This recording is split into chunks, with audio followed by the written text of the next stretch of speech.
Hello, everyone. Today we're diving into three of the most talked about AI coding assistants: GitHub Copilot, Cursor, and Windsurf. Let's break them down so you can decide which one's best for your workflow. First up, GitHub Copilot. Developed by GitHub and OpenAI, Copilot is the veteran in this space.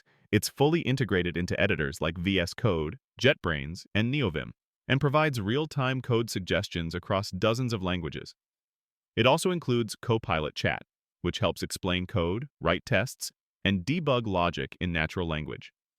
At $10 per month for individuals, it's affordable, reliable, and ideal if you want a tool that just works out of the box. Next, Cursor. Cursor is an AI-powered editor built directly on VS Code, but with much deeper AI features. It offers Composer for multi-file edits, a bug finder, and strong project-wide context awareness, making it powerful for large or complex code bases. Cursor feels like Copilot on steroids, giving you precision and more control over how AI edits your project. The trade-off is cost. It starts at $20 per month, but for advanced users, it's worth it. Finally, let's talk Windsurf. Windsurf offers a generous free tier with 25 prompt credits per month, then scales up to a pro plan at $15 a month with 500 credits, and even higher tier options for teams or enterprise.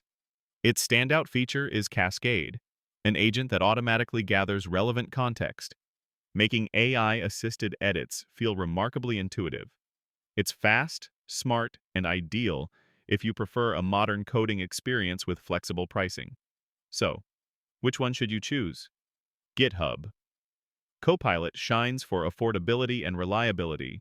Cursor is best for tackling complex projects with precision, and Windsurf is ideal if you're just starting out or want a free, no-friction AI coding assistant.